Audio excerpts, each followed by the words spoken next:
द्वन्द्वं भक्तवृन्दसमन्वितं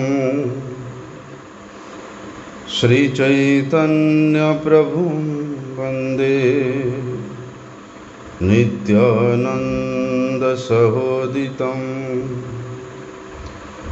श्रीनन्दनन्दनं वन्दे राधिका चरणद्वयं गोपीजनसमायुक्तं वृन्दावनमनोहरं गुरवे गौरचन्द्राय राधिकाय तदालये कृष्णाय कृष्णभक्ताय तद्भक्ताय नमो नमः। वाञ्छाकल्पतरुभ्यश्च कृपासिन्धुभ्यैव च पतितानां पावनेभ्यो वैष्णवेभ्यो नमो नमः। पतितपावन परम करुणामय परम आराध्यतम गुरुपाद पद्म नित्यलीला प्रविष्टम विष्णुपाद परमहंस परिव्राजकाचार्य वर्ज्यम अष्टोत्तर शत श्री श्रीमत् शिल भक्ति वल्लभ तीर्थ गोस्वामी गुरु महाराज जी के श्री अभय चरण कमल में अनंत कोटि साष्टांग दंडवत प्रणाम करते हुए उनकी अहेतु की कृपा प्रार्थना करता हूँ। परम आराध्यतम शिक्षा गुरुपाद पद्म नित्य लीला प्रविष्टम विष्णुपाद परमहंस शिल भक्ति विज्ञान भारती गोस्वामी महाराज के श्री चरण कमल में अनंत कोटि साष्टांग दंडवत प्रणाम करते हुए उनकी अहेतु की कृपा प्रार्थना करता हूँ। आज एकादशी तिथि बरा है। परम कल्याणकारी परम मंगलकारी भगवत प्रेम प्रदानकारी बरुथिनी एकादशी की आज व्रत है। लेकिन व्रत को किस प्रकार से करना चाहिए उसके बारे में हम लोगों को समझना चाहिए। यदि व्रत कि विधि को हम त्याग दें, बोलते हैं व्रत खंडित हो जाता है। चाहे व्रती कैसा भी हो, वह चाहे वे सिद्ध स्थिति में ही क्यों ना हो, वे उत्तम मध्यम या कनिष्ठ भक्त ही क्यों ना हो, व्रत का मतलब उसको पालन करना है। किस प्रकार से पालन करना है? उसके विधि को लेकर के पालन करना है कि नहीं जी हरिनाम करने से सब कुछ परिपूर्ण हो जाता है।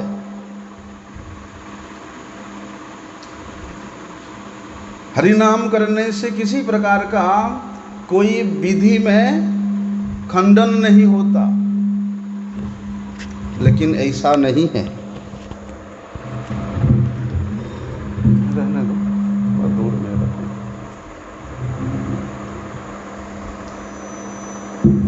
बोलते विधि को तो पालन करना ही चाहिए।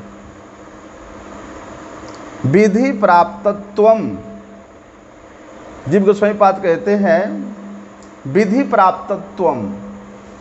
विधि को यदि हम लोग छोड़ दे तो फिर वो व्रत नहीं रह जाता है।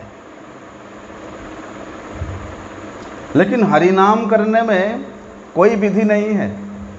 खाइते सोईते जथा तथा नाम लय, देश काल नियम नाही सर्वसिद्धि है।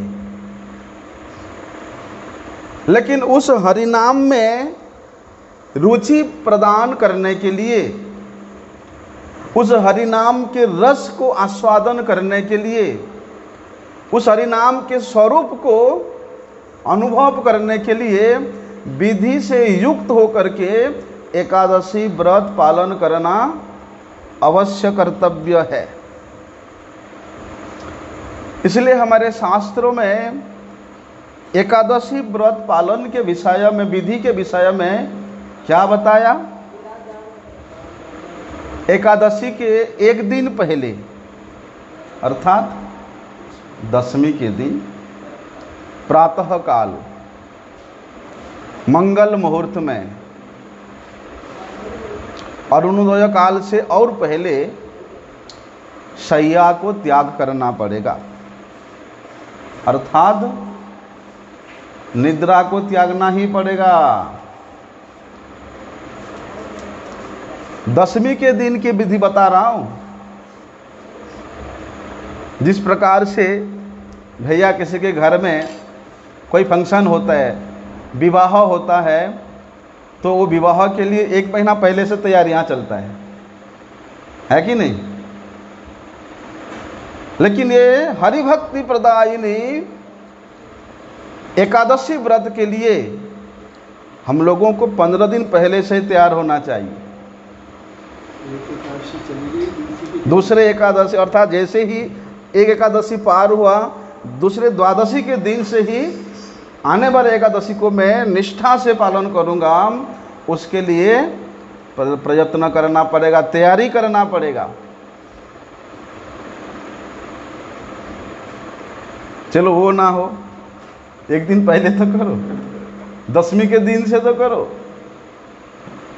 कि भैया उस दिन कम से कम सूर्योदय होने से पहले ही जाग जाओ, शैया त्याग करो, दंत मंजन करो, दशमी के दिन स्नान आदि क्रिया करके भगवान का पूजन करो। और भगवान श्री हरि के ध्यान करते करते दशमी के दिन में मध्याह्न के समय में केवल एक ही बार भोजन ग्रहण करना, और उसमें भी किसी प्रकार का कोई आमिष नहीं, और लवण भी नहीं लेना चाहिए। दशमी के दिन में नमक भी नहीं खाना चाहिए, है? आमिष भोजन, बासी भोजन नहीं करना चाहिए, अमेध्य भोजन नहीं करना चाहिए, ठीक है? और बोलते किसी प्रकार के कोई साग भी भोजन नहीं करना चाहिए किसी प्रकार का, क्योंकि कोई पत्ता ऐसे होता है, वो पत्ते ऐसे ऐसी जगह में चुक जाते हैं, रह जाते हैं, वो छूटता नहीं है। इसलिए दशमी के दिन में ही किसी प्रकार का कोई पत्तेदार सब्जी नहीं खाना चाहिए, उसको परित्याग करना कर्तव्य है। और दशमी के दिन में तो जैसे कि एकादशी में जो कुछ नहीं खाते हैं, मछली हो, मसूर हो, छोला हो, लौंग हो, हैं, मधु हो, सब्जियां हो, नहीं खाना चाहिए। दशमी के दिन में किसी नारी से संभाषण नहीं करना चाहिए, वार्तालाप भी नहीं करना चाहिए, ना ही 2 बार भोजन करना चाहिए, और ना ही दूसरे किसी के अन्न को ग्रहण करना चाहिए। दशमी के दिन में कांसे के किसी बर्तन में नहीं खाना, और सब्जियों में से तो बैगन, लौकी हैं, गोभी, ये सब नहीं खाना चाहिए, और अधिक भोजन भी नहीं करना चाहिए। ऐसे नहीं कि भैया कल तो एकादशी है, वो भी आज दशमी के दिन में एक बार भोजन करना है, तो आज ही मैंने थोड़ा ज़्यादा खा लूँ, हैं? की तरह एक हफ्ते का स्टोर कर लिया। कल तो कुछ खाना नहीं है। अगर विधि पालन करना है तो कि दशमी के दिन में भी एक बार खाना है तो मैं थोड़ा ज़्यादा खा लूँ, कल तक थोड़ा काम आ जाएगा। नहीं,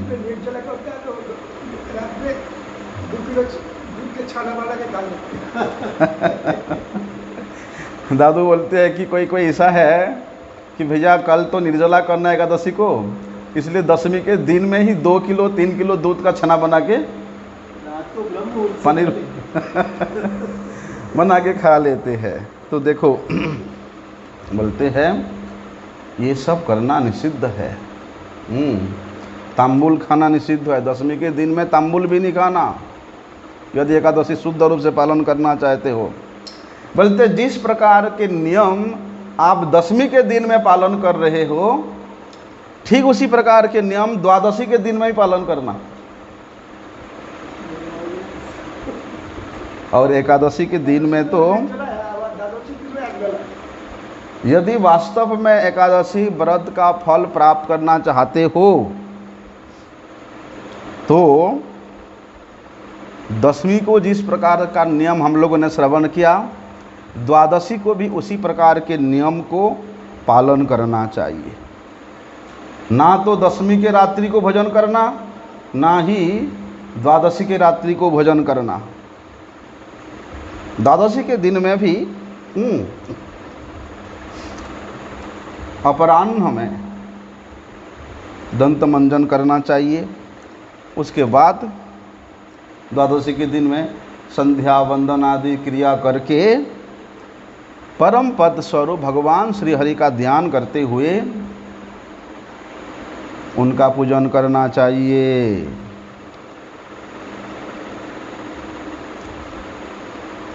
और दशमी के दिन के रात्रि को भगवान श्री हरि को प्रार्थना करना चाहिए कि हे गोविंद, हे श्री हरि, मैं आपके चरणों में स्थित होकर के आपके श्री चरण छाया को अपने मस्तक पे धारण करके मैं ये शपथ लेता हूँ। क्या शपथ लेता हूँ? कि कल मैं आपके प्रीति विधानार्थ आपके प्रसन्नता के लिए आपके प्रिय इस एकादशी व्रत का पालन करूँगा। एतद् गृहीतं गोविंद मया तत् पुरतो व्रतम सिद्धिं गच्छन्तु निर्विघ्नं तव पादानुकंपया। अति चंचल चित्तोऽहं लोभ मोह मयो नरः शक्नोमि एतद् व्रतं कर्तुं किं तवानुग्रह कार्तरे। कि हे गोविंद, हे नाथ, आपकी कृपा से मैं निर्विघ्न रूप से इस व्रत को पालन करूंगा, क्योंकि आपके चरणों के प्रति आपके कृपा के प्रति मेरा अशेष विश्वास है।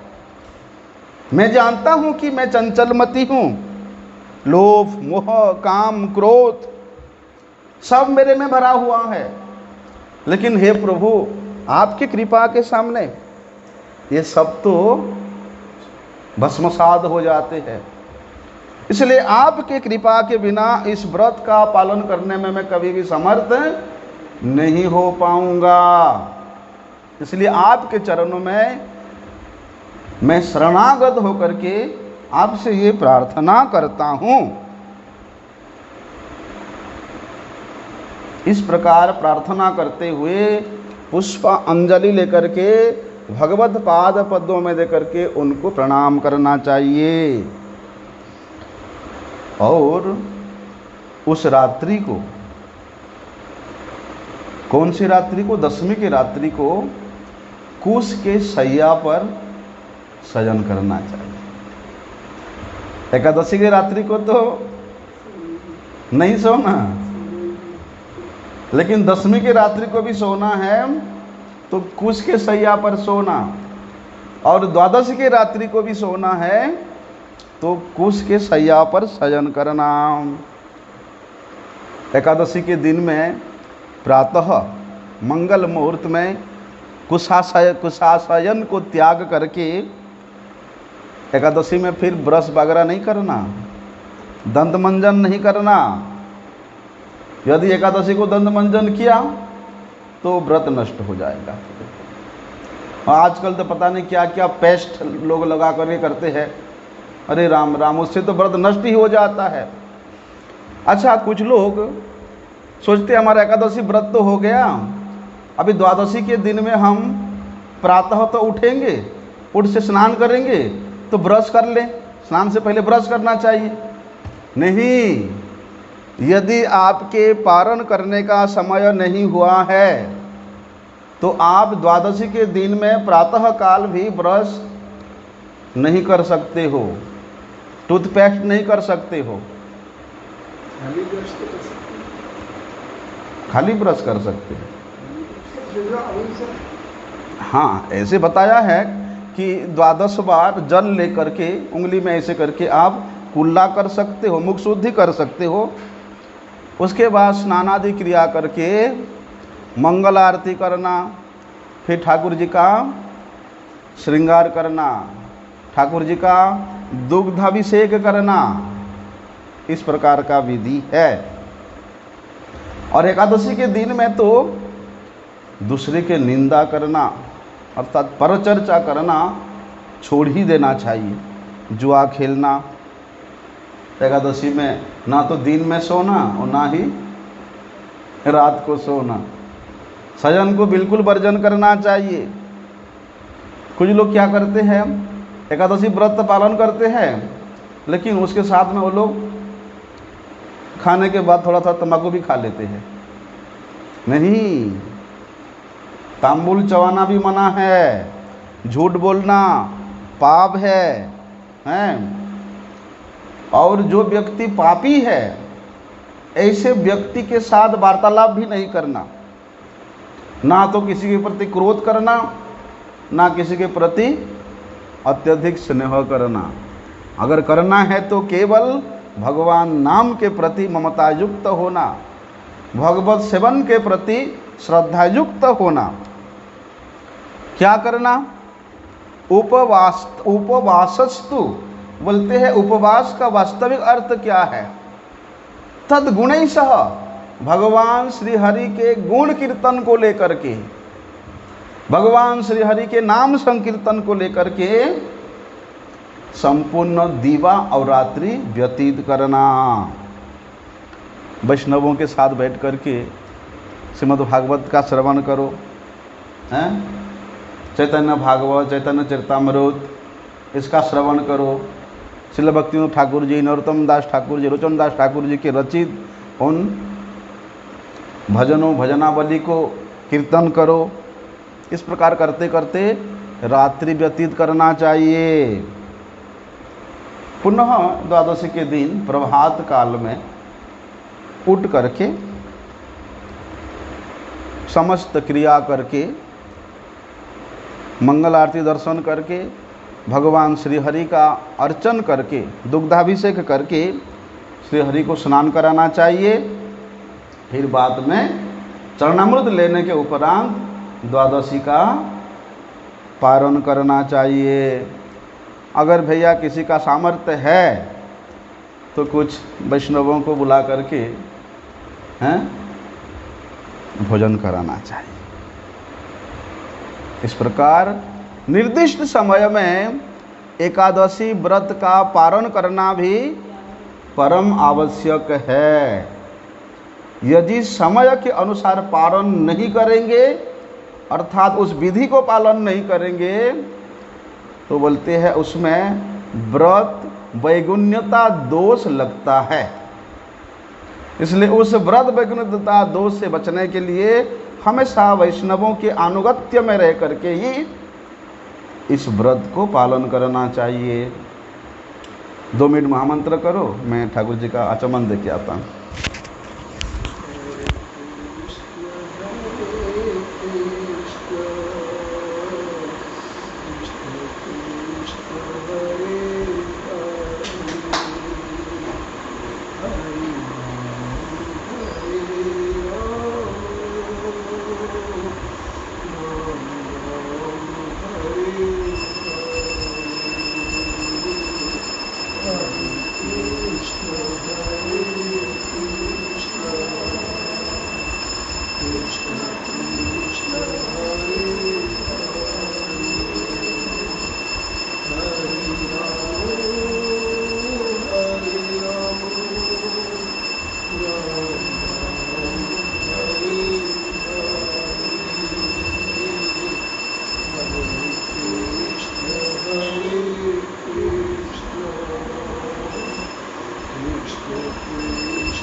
तो आज जो है बरुथिनी एकादशी है ना। बरुथिनी एकादशी का महिमा बताया है कि युधिष्ठिर महाराज ने भगवान श्री कृष्ण को बड़े श्रद्धा युक्त होकर के, शरणागत होकर के जिज्ञासा कर रहे हैं।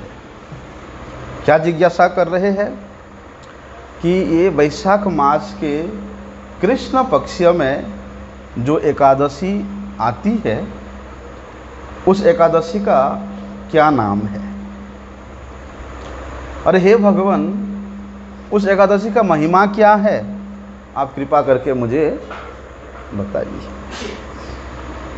तब भगवान श्री कृष्ण अपनी शरणागत, अपने में निष्ठा युक्त युधिष्ठिर महाराज के प्रति कहते हैं कि ये जो एकादशी है, वैशाख मास के कृष्ण पक्ष जो एकादशी है, इसका नाम है बरुथिनी एकादशी। चाहे इस लोक में हो चाहे परलोक में हो, इस एकादशी को बरुथिनी के नाम से सभी लोग जानते हैं। बोलते हैं ये बरुथिनी एकादशी व्रत को जो व्यक्ति श्रद्धा से युक्त होकर के निष्ठा पूर्वक पालन करता है वो हमेशा सुखी रहता है, उसके जीवन में दुख आता ही नहीं है। वैसे तो एकादशी व्रत जो है ये सभी प्रकार के इच्छाओं को परिपूर्ण करने में परम समर्था है, चाहे वो लौकिक हो चाहे वो पारलौकिक हो, चाहे वो जागतिक हो चाहे वो आध्यात्मिक हो, सभी लोगों के इच्छा को परिपूर्ण करने में परम समर्था है। लेकिन देखने वाली बात यह है कि आप किस उद्देश्य से एकादशी व्रत का पालन कर रहे हैं। उद्देश्य ही मुख्य होता है। जिस उद्देश्य लेकर के हम लोग जो कुछ भी क्रिया करते हैं उस उद्देश्य को केंद्रीभूत करके ही उस क्रिया का फल मिलता है।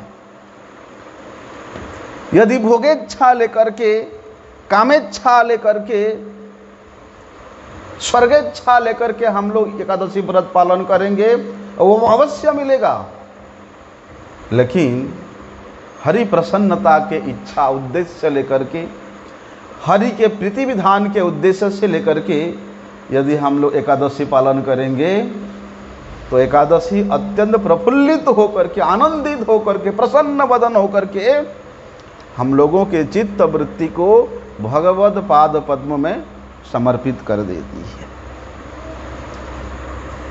इसलिए बरुथिनी एकादशी पालन करने वाला व्यक्ति इस लोक में परलोक में हमेशा सुखी रहता है, सर्वदा सुख को प्राप्त करता है। कौन कह रहे हैं?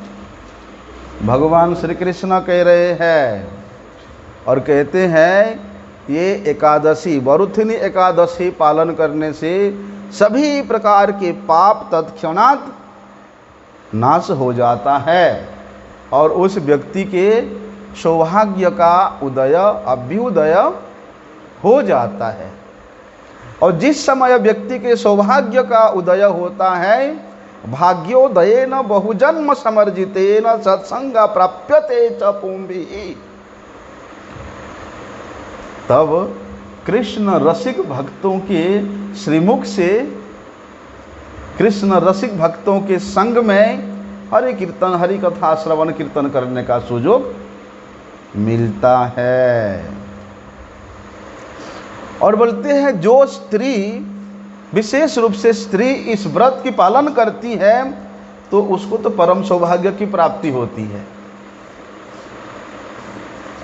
और स्त्री संसार में अपने सौभाग्य किसको मानती है? अपने पति को ही मानती है। अर्थात उसके पति का कभी भी किसी प्रकार का अनिष्ट कोई नहीं कर सकता है। कुछ लोग बताते हैं अरे सस्त्रीक एकादशी व्रत पालन करना चाहिए, यदि पति नहीं करता है तो स्त्री को नहीं करना चाहिए। नहीं नहीं, यदि स्त्री करती है तो स्त्री के पति का आयु वृद्धि होती है, स्त्री के पति का किसी प्रकार कोई अनिष्ट नहीं होती है। इसलिए सभी के लिए ये एकादशी व्रत करने योग्य है। और भगवान कहते हैं कि ये बरुथिनी एकादशी जीव को भुक्ति भी प्रदान करने में समर्थ है और मुक्ति भी प्रदान करने में समर्थ है, और सभी प्रकार के पापों को हरण करके ये हमेशा के लिए उस व्रत पालनकारी जीव का गर्भवास रूपी जो दुख है, माँ के गर्भ में रहने वाली जो यंत्रणा है, उसको भी विनाश कर देता है। अर्थात बरुथिनी एकादशी एक बार यदि कोई व्यक्ति पालन किया है तो उसको दोबारा फिर माता के गर्भ में प्रवेश करना नहीं पड़ता है महाराज। ये बरुथिनी एकादशी पालन करके महाराज मानधाता, धुंधुमार, ऐसे बड़े बड़े राजा स्वर्ग की प्राप्त किया था, स्वर्ग की गति को लाभ किया था, क्योंकि उनका इच्छा स्वर्ग प्राप्त करने का था, इसीलिए वे स्वर्ग के राजा बने। कहते हैं अरे इन राजाओं की बात तो छोड़ो, स्वयं महादेव जी जब उनको ब्रह्म कपाल का अकाल पड़ा था, तभी महादेव जी ये बरुथिनी एकादशी पालन करके वे उस ब्रह्म कपाल से निर्मुक्त हुए थे। हाँ, सब रखते थे। ये तो व्रत की महिमा, एक एक एकादशी के नाम में एक एक एकादशी का महिमा है, ठीक है।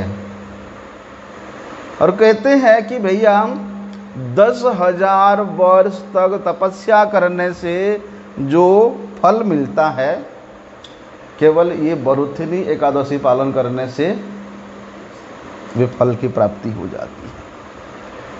इसलिए जो श्रद्धावान व्यक्ति है, जो श्रद्धा से इस व्रत का पालन करते हैं, वे इस लोक में और परलोक में अपनी इच्छा के अनुसार, अपनी वांछा के अनुसार अपने वांछित फल को प्राप्त करते हैं। कौन कह रहे हैं? भगवान श्री कृष्ण कह रहे हैं। और तो और भगवान श्री कृष्ण गदगद होकर के भक्तराज युधिष्ठिर महाराज के सामने और बता रहे हैं कि दान में अश्वदान से श्रेष्ठ गजदान है। अश्व मतलब घोड़ा, गज मतलब हाथी, हस्ती। तो घोड़ा दान से हाथी दान श्रेष्ठ है, हाथी दान से, गज दान से भूमि दान श्रेष्ठ है, और उससे भी तिल दान श्रेष्ठ है।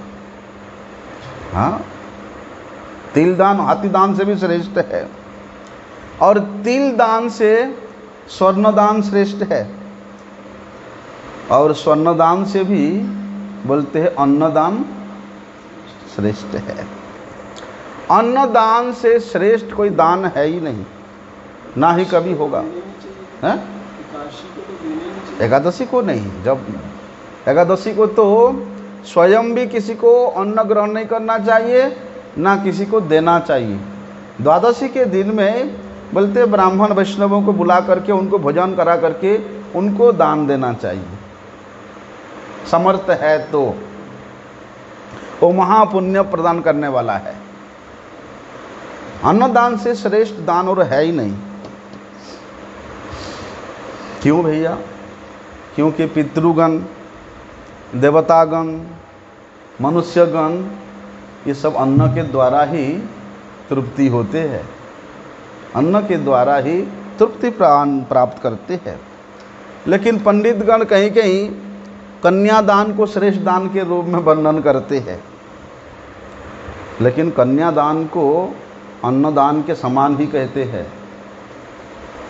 ऐसा अरे स्वयं भगवान ने कहा है कि गोदान को अन्नदान के समान बताया है, गाय का दान करना अन्नदान के समान बताया है। लेकिन इन सभी दानों से श्रेष्ठ है विद्यादान। यदि विद्यावान हो, जिस प्रकार से धनवान होता है उसी प्रकार का विद्यावान होता है, ज्ञानवान होता है, तो भैया उसको छुपा करके नहीं रखना, उसको दान करना चाहिए। लेकिन कहते हैं कि ये वरुथिनी एकादशी व्रत का पालन करने से उस सभी दान से भी श्रेष्ठ विद्या दान का भी फल मिल जाता है।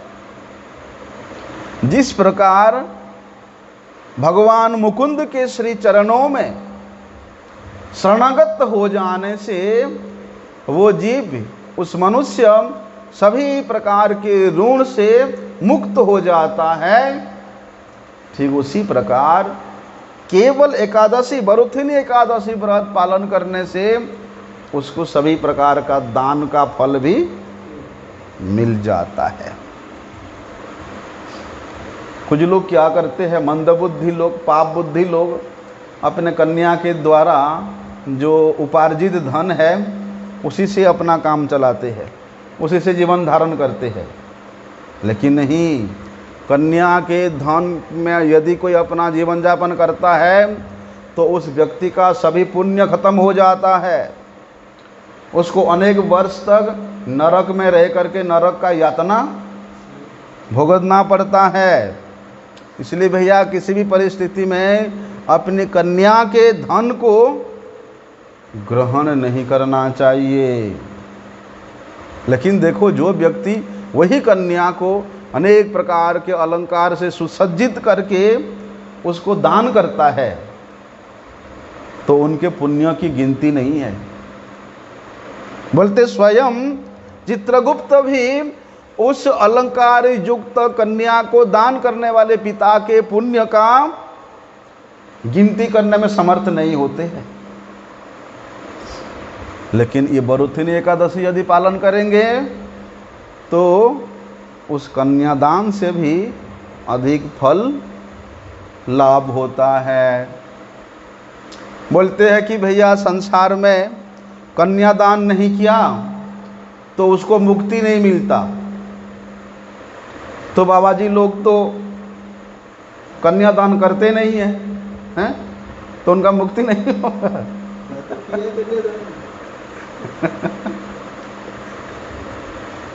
और बोलते हैं जो मनुष्य इस संसार में पुत्र उत्पादन नहीं करता, पुत्र उत्पन्न नहीं करता है, तो वो पुत्र नामक नरक से नहीं बच सकता है। उसको जब तक पुत्र पिंडदान नहीं करेगा उसका कल्याण ही नहीं है।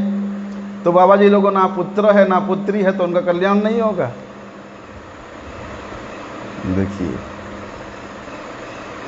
बोलते हैं जो प्राणिर अर्थे धिया वाचा श्रेय आचरणम सदा, प्राण से, शरीर से, वचन से, अर्थ से जो व्यक्ति हमेशा श्रीहरि का सेवा करता है, श्रीहरि के प्रसन्नता के लिए तत्पर रहता है, उस व्यक्ति को इस संसार के किसी प्रकार का कोई सामाजिक कर्म, जो स्मार्त मतवाद से युक्त कर्म करना नहीं पड़ता।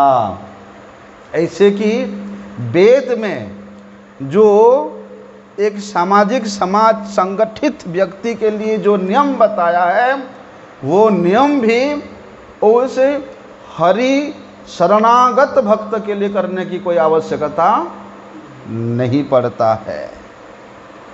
इसलिए भैया एकादशी व्रत को, इस वरुथिनी एकादशी व्रत को पालन करके रात्रि काल में हरि नाम संकीर्तन करना चाहिए, हरि कथा श्रवण करना चाहिए, रात्रि जागरण करना चाहिए। और इस प्रकार का करते हैं तो पूर्व हजारों जन्मों के जो पाप है वो पापों से मुक्त होकर के उस साधक को परम गति की प्राप्ति होती है। इसलिए यदि यम यातना से मुक्त होना चाहते हो तो भैया हमारे गुरुजी कहते थे ना कि जिस प्रकार वो बच्चा जो बीमार है वो दवाई नहीं खा रहा है, लेकिन उस बीमार बच्चा को जब किसी रसगुल्ला का लोभ दिया जाता है तब वो उस रसगुल्ला खाने के लोभ में दवाई खाना स्वीकार कर लेता है। तो उसी प्रकार वैसे तो रसगुल्ला तो रुचिकर है ही, उसको खाने में रुचि तो होगा ही, अवश्य उसको प्रसन्नता होगा ही। तो ये जो फल है एकादशी के बारे में हम लोग श्रवण करते हैं कि पापों का क्षय हो जाता है, स्वर्ग की प्राप्ति होती है, सभी प्रकार के दानों से श्रेष्ठ दान का फल मिलता है, हैं? ये शास्त्र का वाणी है, भगवान श्री कृष्ण के मुखनिसृत वाणी है। लेकिन भगवान भी हम लोग तो उनके बच्चे हैं, उनके संतान है, तो ये संतानों को अपनी व्रत में लगा के रखने के लिए इस प्रकार का प्रलोभन दिया है। और ये प्रलोभन केवल प्रलोभन नहीं है, ये वास्तव में मिलता ही है। चाहे इसी बहाने ही चाहे व्यक्ति मेरा भजन में लग जाए, इसी बहाने ही व्यक्ति अपने आत्म कल्याण में लग जाए, हैं? ऐसा इसलिए विशेष रूप से एकादशी व्रत को जैसे आज हम लोगों ने उसके विधि श्रवण किया, उसके अनुसार पालन करने का सभी लोग प्रयास करें। चलो ठाकुर जी का सजन दें। वंशा कल्पतरुभ्यश्च कृपा सिंधुभ्यैव च पतितानां पावनेभ्यो वैष्णवेभ्यो नमो नमः। उसको प्रभु जी फिनिश है ना, उसको दबा दीजिए। हाँ फिनिश लिखा है ना, फिनिश।